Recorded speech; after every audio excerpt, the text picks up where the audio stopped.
Pregunta rápida. ¿Qué sabes de Montesquieu? Déjame adivinar. El tipo de la separación de poderes, legislativo, ejecutivo, judicial, check and balances. Pues déjame decirte algo. Reducir a Montesquieu a la separación de poderes es como reducir a Darwin a los monos se convirtieron en humanos. No es falso, pero te pierdes todo lo importante.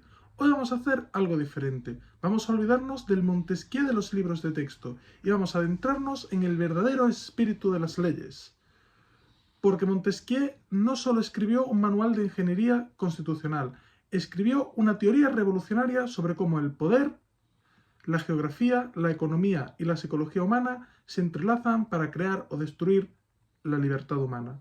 Y créeme, lo que vas a descubrir es mucho más radical, complejo y relevante de lo que jamás te contaron. Prepárate, porque vamos a deconstruir a Montesquieu para reconstruirlo desde cero. Escucha esta frase con atención. Las leyes, en su significación más extensa, son las relaciones necesarias que se derivan de la naturaleza de las cosas. ¿Captas la bomba que acaba de soltar? Montesquieu está diciendo que las leyes no son mandatos arbitrarios de un rey, ni revelaciones divinas inmutables, ni tampoco invenciones filosóficas abstractas. Está diciendo que las leyes son relaciones, es decir, el resultado inevitable de múltiples factores interactuando, y por tanto son científicas. Esto convierte a Montesquieu en el primer verdadero científico social de la historia, ya que antes de él la política era teología o filosofía moral, y mientras que a partir de este momento empieza a ser una ciencia empírica, que se puede estudiar y analizar. Recuerda, Montesquieu fue miembro de la Academia de Ciencias, estudió el eco de las glándulas renales, la gravedad, y luego pensó, ¿por qué no aplicar este método a las sociedades? ¿Y cuál fue el resultado de todo esto? Pues un viaje por Europa que emprendió como un zoólogo estudiando especies. En él tomó notas, comparó, clasificó y buscó patrones. Y aquí viene, lo que es totalmente radical. En su viaje descubrió que los gobiernos no son ni buenos ni malos por esencia, sino que son sistemas que funcionan o colapsan según sus condiciones de contorno. Montesquieu identifica 4 leyes naturales que existen antes que la sociedad: la paz, la satisfacción de las necesidades biológicas, la atracción sexual y el deseo de vivir en sociedad. ¿Veis lo que está haciendo? Está refutando a Hobbes frontalmente. Para Hobbes, el estado natural es la guerra de todos contra todos, mientras que para Montesquieu, el humano natural es débil y temeroso, y por lo tanto solo busca una única cosa, ¿y qué es? La paz. Esta es una visión antropológica completamente distinta. Montesquieu no cree que el hombre sea malo por naturaleza, sino que lo que cree es que la sociedad, paradójicamente, es lo que genera el conflicto. En sus propias palabras, tan pronto como los hombres se unen en sociedad, pierden el sentimiento de su flaqueza y comienzan los conflictos de poder. Por eso, según él, necesitamos las leyes, no para domar nuestra maldad innata, sino para regular el poder que surge cuando nos organizamos. De esta comprensión surge su clasificación tripartita: el derecho de gentes, que regula las relaciones entre naciones; el derecho político, que regula la relación entre los gobernantes y gobernados; y por último, el derecho civil, que regula las relaciones entre los ciudadanos. Lo que Montesquieu está construyendo con esto es una ontología completa del derecho, y esto es fundamental, porque lo que está explicando es una teoría sobre qué es el derecho en todos sus niveles. Y ahora, una vez explicado esto, entremos en el corazón conceptual de su obra, la distinción entre naturaleza y principio. La naturaleza para Montesquieu es la estructura formal de gobierno. Y el principio es la pasión humana que hace que ese gobierno funcione. ¿Y por qué es esto genial? Porque Montesquieu descubre que los gobiernos no colapsan por reformas estructurales mal hechas, sino solo y únicamente cuando su principio se corrompe. Es como un motor. Puedes tener el mejor diseño del mundo, pero si no hay combustible, o si el combustible está contaminado, el motor no arranca. O peor, explota completamente. La democracia tiene como principio la virtud política, no la virtud moral cristiana, sino la virtud cívica, el amor a la patria y a la igualdad. Esto quiere decir que el ciudadano democrático debe estar dispuesto a sacrificar su interés personal por el bien común. Es decir, que debe anteponer lo público a lo privado. ¿Y qué es lo que pasa cuando los ciudadanos pierden esa virtud? Pues, según Montesquieu, cuando cada uno busca solo su beneficio y cuando nadie está dispuesto a sacrificarse por el todo, la democracia se corrompe desde dentro y se convierte en una tiranía de facciones, donde cada grupo intenta imponer su voluntad sobre la de los demás. ¿Te suena familiar? Montesquieu con esto está describiendo exactamente lo que vemos hoy: sociedades hiperpolarizadas, donde nadie cree, donde nadie cede, o donde el compromiso se ve como debilidad, o directamente donde el bien común ha desaparecido del vocabulario político. La aristocracia, el gobierno de unos pocos nobles, tiene como principio la moderación. Los nobles, para Montesquieu, deben moderarse a sí mismos para no oprimir al pueblo, pero también para no elevarse excesivamente sobre sus pares, es decir, sus iguales. Esto es fascinante, porque lo que está diciendo Montesquieu es que en un gobierno de élites el mayor peligro no es la rebelión popular, sino la arrogancia interna, es decir, que los aristócratas se crean que son sus propios dioses. La monarquía, en cambio, tiene como principio el honor, la ambición de rangos, los títulos, las distinciones. Ahora, esto puede sonar trivial o superficial. ¿El honor? ¿Eso es todo? Pero Montesquieu es brillante aquí. Está diciendo que en una monarquía el sistema funciona porque cada uno busca ascender socialmente. El rey da títulos, los nobles compiten por ellos, y esa competencia estructurada mantiene el sistema en movimiento. Pero, y esta es la clave, la monarquía no funciona si existen poderes intermedios. La nobleza, el clero, las ciudades con fueros, estos actúan como contrafuentes arquitectónicos que impiden que el rey se convierta en déspota.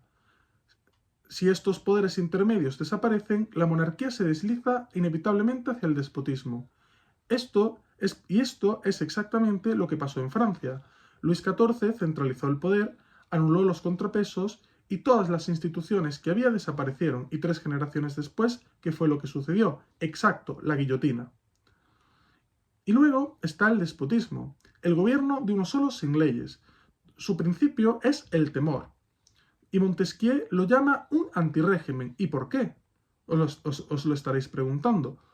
Pues os lo digo, porque es constitutivamente corrupto, ya que no puede corromperse, ya que es en sí mismo corrupción pura. En él no hay instituciones, ni reparaciones, ni progreso, solo miedo y arbitrariedad. Y aquí Montesquieu hace una observación aterradora. El despotismo, él dice que el despotismo es el estado de reposo natural de las sociedades. Es hacia donde todos los gobiernos tienden si no se les opone resistencia activa. Con esto concluye que la libertad no es algo natural, sino que es un artificio que requiere mantenimiento constante. Y una vez que establece esto, pasa a hablar de 2 tipos de libertad. La libertad civil, que es hacer lo que quiera sin restricciones, es decir, las licencias, que para él es todo lo contrario a la libertad, y la libertad política, es decir, el derecho de hacer todo lo que las leyes nos permiten, y la seguridad de que no tienes que temer a nadie, porque la ley va a protegerte.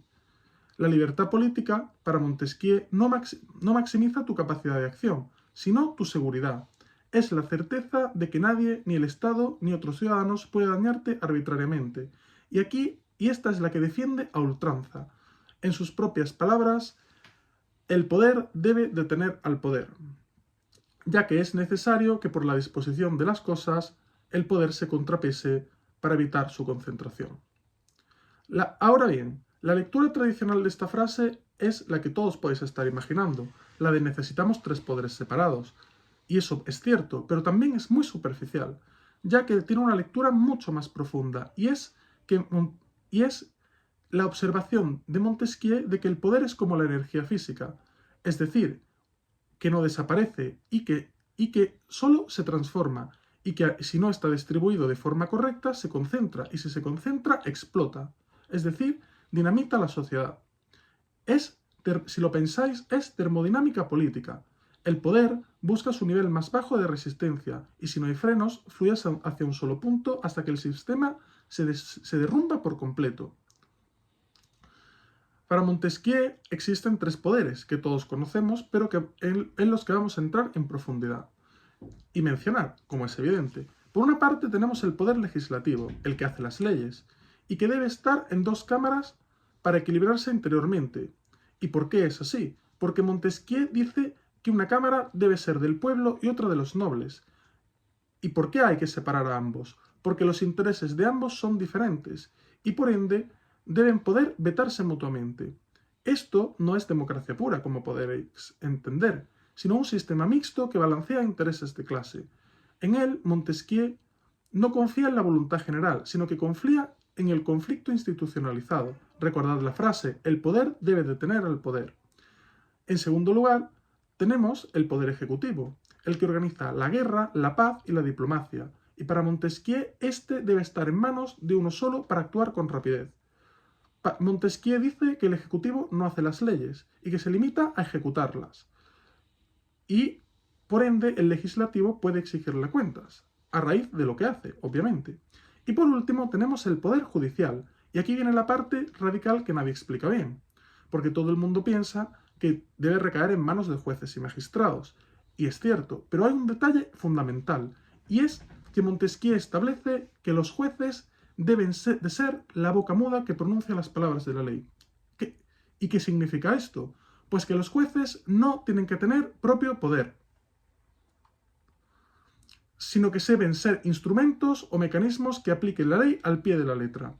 Montesquieu con esto quiere decir que quiere un poder judicial invisible y nulo, es decir, que no quiere jueces activistas, ni tampoco tribunales que creen el derecho. Esto es muy polémico hoy, porque muchos sistemas modernos sí permiten que los jueces interpreten creativamente, pero Montesquieu, si lo viese, estaría completamente aterrorizado por la idea de un gobierno en el que los jueces tengan algún tipo de poder. Pero la separación no es absoluta, ya que los poderes se vigilan mutuamente. El legislativo examina cómo el ejecutivo aplica las leyes. El ejecutivo puede vetar leyes o convocar o disolver el parlamento, y el judicial aplicar las leyes a casos concretos. Montesquieu llama esto autoridad concordante, es decir, poderes que están obligados a moverse de común acuerdo, en donde ninguno puede actuar completamente por su cuenta. Es como tres escaladores atados por una cuerda. Si uno se cae, los otros lo sostienen, pero si los tres van en direcciones opuestas, nadie avanza. Ahora vamos a ver una de las ideas más originales y menos conocidas de Montesquieu, el doux commerce, es decir, el dulce comercio. Para Montesquieu, donde hay comercio, hay costumbres suaves, ya que el comercio genera interdependencia. Si yo vendo y tú compras, ambos tenemos que mantener la paz. Y la guerra destruye el comercio, por lo tanto los comerciantes son pacifistas naturales. Pero hay más. Montesquieu dice que el comercio crea una esfera de propiedad privada que el Estado no puede tocar sin destruir su propia base fiscal, y que por ende el comercio no solo es economía, sino también un contrapoder político. Es una barrera contra el absolutismo. Y esto nos lleva a una pregunta bastante incómoda, y es que cuando el Estado interviene masivamente en la economía, ¿no pensáis que está eliminando ese contrapoder? ¿No pensáis que está centralizando todo de forma peligrosa y quitándonos libertad? Por otra parte, Montesquieu también tiene una teoría controvertida, y es que el clima afecta al temperamento de los pueblos y por tanto a sus sistemas políticos. Hoy sabemos que esto es determinismo geográfico excesivo y que es bastante problemático y que incluso puede justificar estereotipos. Pero lo que Montesquieu está haciendo es algo más sutil. Está diciendo que las leyes no pueden ser universales, sino que deben adaptarse a las condiciones materiales de cada sociedad.